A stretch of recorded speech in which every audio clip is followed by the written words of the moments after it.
자, 근데 이 우리나라 건국 신화인 단군 신화를 보면은 이 샤머니즘 문화와 청동기 문명을 가진 북방계 민족이 그 한반도에 살던 토착민의 문화를 융합하는 그런 내용이거든요. 심하지만은 사실은 그 역사이기도 하죠.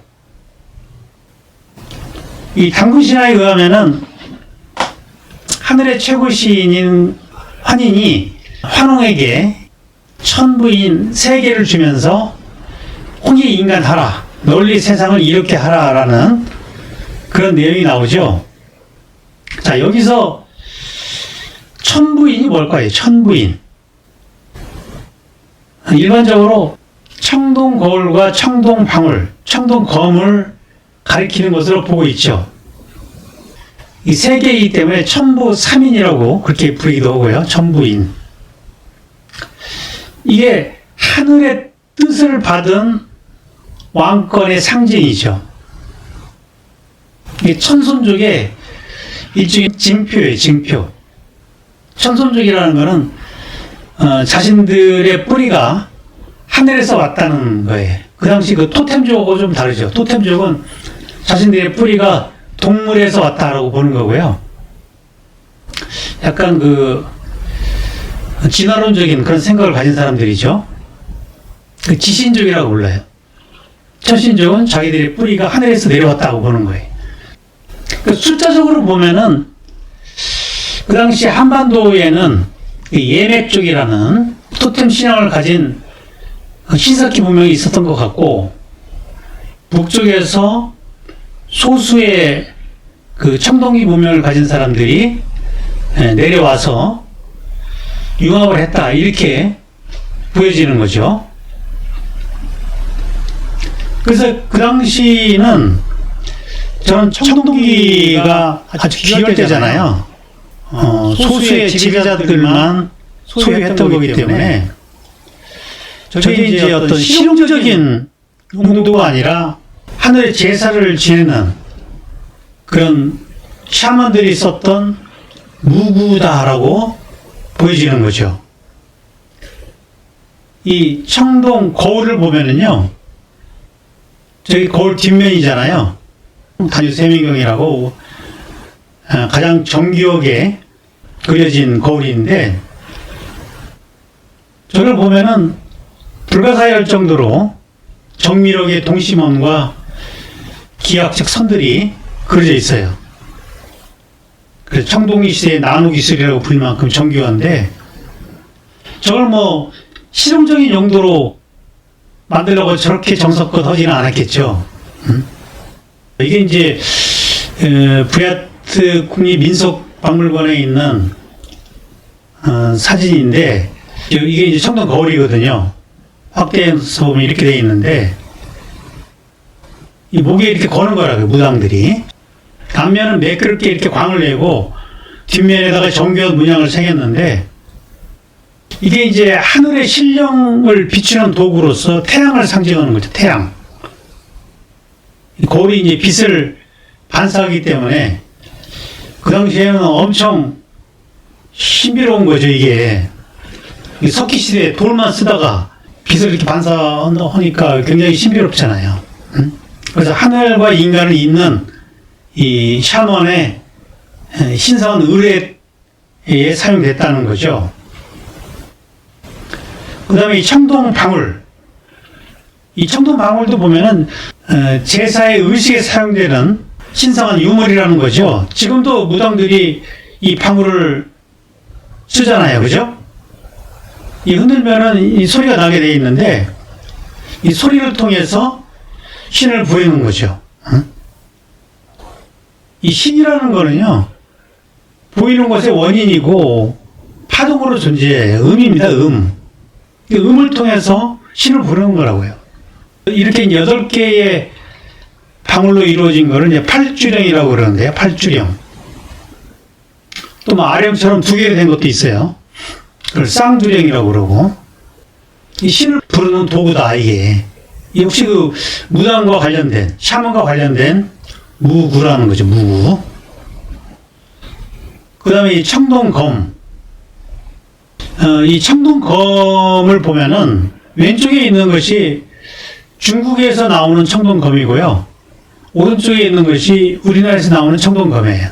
우리나라 거는 비파형으로 되어 있어요. 비파형. 비파 악기의 이름을 따서 비파형 청동검이라고 그렇게 부르는데,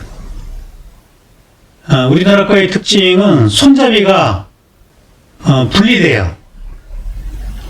붙이면 이제 저렇게 되는 거고, 중국 거는 일체형입니다.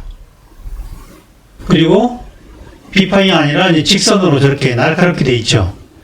저거는 실전에서 무기를 썼을 가능성이 높고요. 근데 고주성에서 발굴되는 저 비파형 청동검은 실전용이라기보다도 샤먼들의 제사 의식에 사용되는 그런 상징적인 무기로였을 가능성이 높다고 보는 거예요.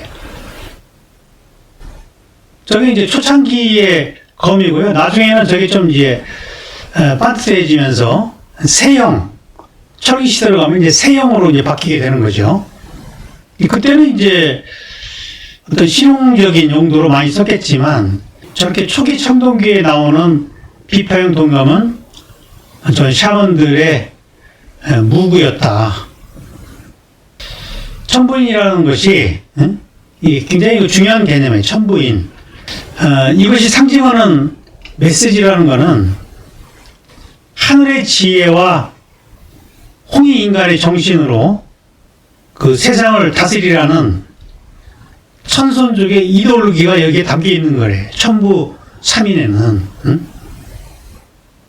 이 고조선은 재정일치 사회였기 때문에 제사장이 정치 권력자였죠. 그리고 이 사람들이 샤먼인 거라고요.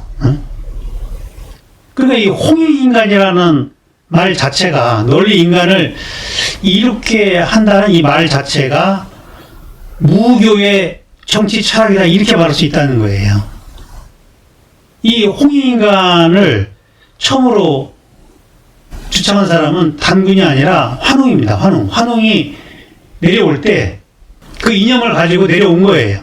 인간들을 유익하게 하기 위해서.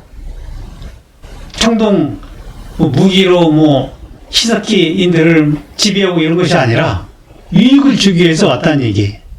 무교의 정신이죠. 하늘의 지혜를 가지고 인간들을 유익하게 만들어야 된다는. 이게 홍익인간이거든요. 그러니까 우리의 민족 정신 자체가 샤머니즘과 관련이 있다는 얘기예요.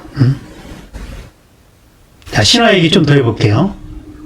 단군 신화에서 하늘의 신 화년의 아들 환웅이 인간 세상을 다스리고자 뜻을 품고 환인에게 허락을 맞죠.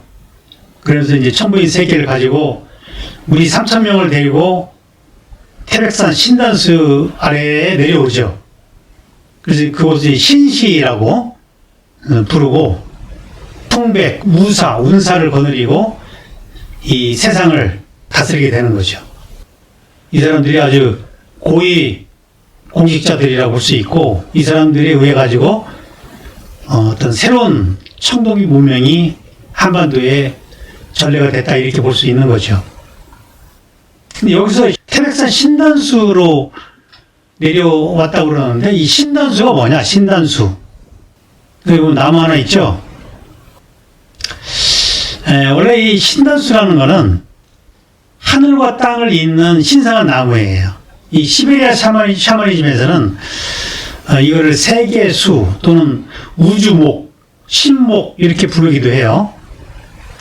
왜냐하면 이 나무라는 것이 상징성이에요. 땅에 뿌리를 받고 하늘을 향해 솟아 있잖아요. 이게 이제 무당 역할이랑 똑같은 거죠. 하늘과 땅을 이어주는 존재라는 거예요. 그래서 이렇게 나무에다 저렇게 이제 오방색 천을 감아가지고 신성한 제의를 하는 장소로 그렇게 삼은 거죠. 근데 몽골 평원 쪽으로 가면은 이제 나무가 없기 때문에 그런 데는 저렇게 돌무더기를 쌓아가지고 그 꼭대기에다가 마른 나무를 세워놓기도 해요. 이걸 이제 오보라고 불러요. 오보. 신단수가 변형되는 건데, 이런 전통이 이어져 가지고 우리나라에서도 이제 마을 어귀나 고갯마루 높은 곳에 선앙당을 세우죠. 이 선앙이라는 말은 산의 왕, 산왕에서 유래했다고 하는 설이 있는데, 아무튼 산신이라는 거 관련이 있어요. 환웅이 태백 산에 내려오거든요. 근데 산이 굉장히 신성한 공간이에요. 하늘과 가까운 데잖아요. 거기다가 신의 도시를 만들었거든요. 그래서 이렇게 좀 높은 곳에다가 선왕당을 세우고, 또는 저런 나무에다가 저렇게 오방색의 천을 매달아 가지고 선왕당 역할을 하기도 했어요. 그 선왕당이 돌무더기를 쌓은 것도 있고, 저렇게 이제 나무에다가 오방색 천을 매달아 놓기도 했는데, 저런 나무를 당산나무라고 부릅니다. 당산이라는 거는 신을 모시는 사당이 있는 산을 당산이라고 불러요. 당산. 케이팝 데모넌스터에서도 셸린이 헌트리스 멤버들을 훈련시킨 장소가 이게 이제 제주도 한라산 자락에 위치한 선왕당입니다. 여기 당산나무가 있죠. 이 당산나무. 저기 보면은 이제 저렇게 오방색 천이 매달려 있잖아요. 이런 소대라든지 장승도 그런 신단수의 변형이다, 이렇게 보시면 될 것 같아요. 신화에서 보면은 곰과 호랑이가 인간이 되기를 원해가지고 환웅에게 기도를 하고, 환웅은 쑥과 마늘을 주면서 100일 동안 햇빛을 보지 말라고 얘기를 하죠. 이 곰은 계명을 지켜가지고 웅녀가 되었고, 호랑이는 참지 못해가지고 불에서 뛰쳐나갔죠. 그래서 웅녀가 환웅과 결혼해서 단군 왕검을 낳았다라는, 그렇게 나왔는데, 신화에는 그렇게 나왔지만, 이걸 역사적으로 보면은 그 당시에 곰이라는 거는 곰을 토템으로 믿는 그 웅족을 말하는 거고요. 그 당시 그 예맥족이 이 곰 토템 신앙이 있었다고 그래요. 또 호랑이는 이제 호랑이를 토템으로 믿는 호족을 상징하는 거죠. 그리고 곰이 쑥과 마늘을 먹고 어둠 속에서 인내하면서 인간으로 환생했다는 것은, 이건 역사적으로 보면은 토템 신앙을 가진 지신족이 하늘 신앙을 가진 천신족으로 수행을 통해서 거듭나는 이 과정이다, 이렇게 볼 수 있는 거죠. 그래서 환웅과 웅녀 사이에서 태어난 단군이 이제 고조선을 세우게 되는데, 기원전 2333년 이 평양의 도읍지를 정하고 나라 이름을 조선이라고 했다. 그리고 이후에 수도를 백악산 아사달로 옮기고 1500년간 다스리다가 산신이 되었다라고 신화에는 그렇게 나오고 있습니다. 여기서 그 단군이 혼자서 1500년을 다스린 게 아니라, 단군이라는 거는 무당을 뜻하는 거예요. 무당. 그러니까 여러 대에 걸쳐가지고 그 역할을 하는 사람이 있었겠죠. 그래서 이 단군 신화에서 고조선은 천신족이 지신족을 정복하지 않고 홍익 인간의 정신으로 교화시켜가지고 건국한 나라다. 이게 이제 핵심 메시지라고요. 그래서 하늘과 땅, 신과 인간이 조화된 세상을 꿈꾸는 것이, 이것이 단군 신화의 메시지고, 여기에 핵심 내용이 홍익인간이라는 거예요. 홍익인간. 그래서 우리나라에서는 샤먼을 무당이라고 부르죠. 여기서 이제 무자라는 것이 이 무당 무자인데, 이 무자를 보면은 이 위에 요 선이 이제 하늘을 상징하고요, 밑에 선이 땅을 상징하는 거죠. 그리고 하늘과 땅을 이렇게 이어주잖아요. 그죠? 이어주는데 양쪽에 사람이 두 사람이 있죠. 춤추는 사람들이. 이 무자가 이 두 명의 무당이 춤추고 있는, 하늘과 땅을 잇기 위해서 춤을 추는 거잖아요. 그래서 이 샤먼이라는 이름이 우리나라에서는 무당이라고 불리게 됐고, 춤을 통해서 신과 접하는 그런 존재라는 거죠. 고대에는 정치적 지도자이면서 제사장 역할을 동시에 한 거죠. 그러니까 당군이라는 사람은 고조선의 으뜸 무당이다 이렇게 볼 수 있는 거예요. 국가 무당이다. 대무당. 그리고 뒤에 붙은 왕검이 이름인 거예요. 그 일대 당군이 당군 왕검이고 2대에는 또 이름이 있어요. 그래서 이제 기원전 2333년 10월 3일을 개천절이라고 부르죠. 개천절. 개천이 뭐예요? 개천. 하늘이 열렸다는 뜻이잖아요.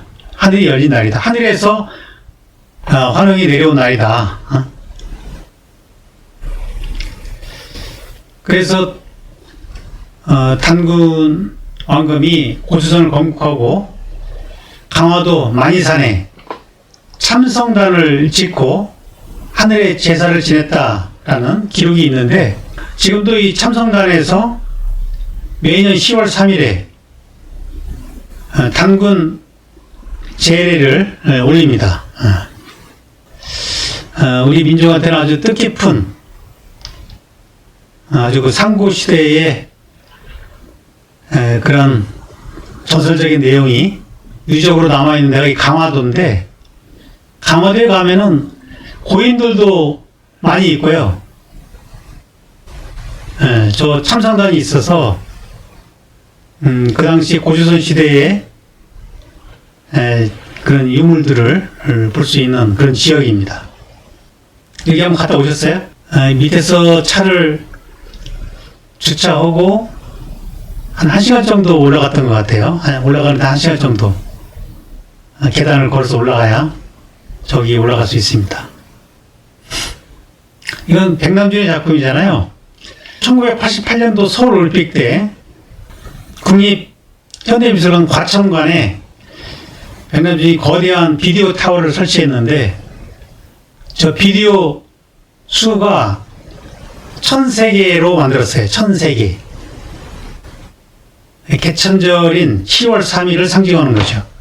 1000세개의 모니터를 가지고 탑을 만들었는데, 원래 한국 사람한테 탑이라는 거는 신단수처럼 하늘을 향한 인간의 신앙을 상징하는 구조물이죠. 그래서 저런 비디오 탑을 만든 거죠. 이렇게 환웅에서 당군으로 이어지는 이런 호기인간의 정신이 바로 하늘의 밝은 지혜로서 어두운 인간 사회를 널리 유익하게 하라라는, 이게 무교의 참 정신이라고요. 이것이 저는 한민족의 민족 혼이고 어리다라고 생각이 되는 거죠. 이러한 정신이 오늘날 문화의 시대를 맞아가지고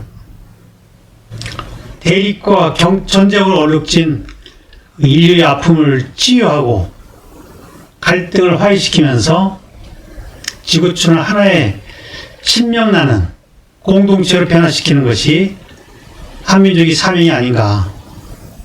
그걸 지금 K-팝이 하고 있는 거라고요. 국가를 초월한 팬덤 문화를 통해 가지고 그걸 실행하고 있는 거잖아요.